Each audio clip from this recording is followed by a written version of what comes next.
د کم څاروي نه قرباني نه کیږي، یعنی کم څاروي کې چې دا عیبونه وي نو هغه څاروي نه قرباني نه کیږي.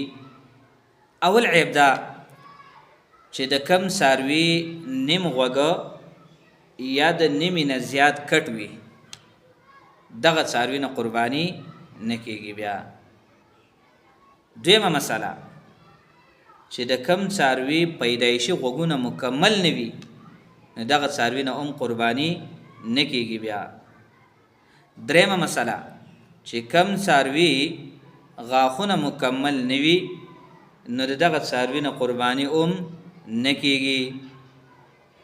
او که چېرته کې غاښونه د نیمې نه زیاتو او نیمې نه کمې نه او په دې نیمو نه زیاتو غاښونو باندې د څاروي خوراک وغیره کولی شو نو بیا به قرباني درست ده. خو که چېرته کې د نیمې نه زیاتې غورځېدلي وو، نیمې نه زیاتې غورځېدلي وو او نیمې نه کمې موجودو غاښونه نو بیا به قرباني درست نه ده. او بله مسله د کم څاروي چې ښکرې پیدایشي نه وي یا یې ښکرې وي خو دا ښکرې ماتې شوي وي، په منځ کې ماتې شوي وي نو دغه څاروي نه قرباني درست ده، بیا کیږي. خو که چېرته کې د څاروي ښکرې د ویښه راوتې وي، د جړلو نه راوتې وي، جړلو نه ماتې شوي وي، جړلو نه راوتې وي، بیا به قرباني درست نه ده. بله مسله چې د کم څاروي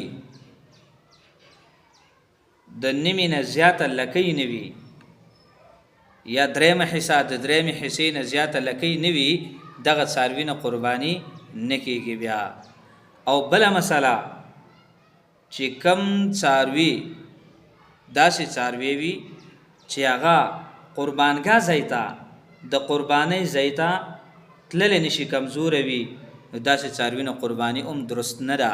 یا که قربانۍ ځای ته تللی شي، درې خپې لګولی شي، څلورمه هم لګولی شي، خو څلورمه خپه کې دومره فرق دی چې په راښکلو باندې د قربانۍ ځای ته ځي او تللی نشي، په زوره په راښکلو باندې هغه ځای ته ورسو نو بیا داسې څاروي نه قرباني هم درست نه ده.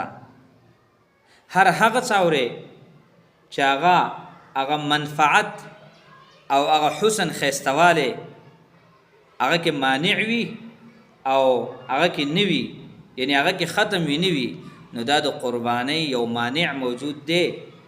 ځکه قربانۍ دپاره به ته ښایسته څاروی الي، قربانۍ له به ته جوړ څاروی الوي، ځکه الله ته یې ورکوي، الله ته یې قربانه کوي، نو د دې وجې نه ته به ښایسته څاروی الي او ښایسته مضبوط څاروی به الي چې د ټولو عیوبو نه څه وي؟ پاک وي.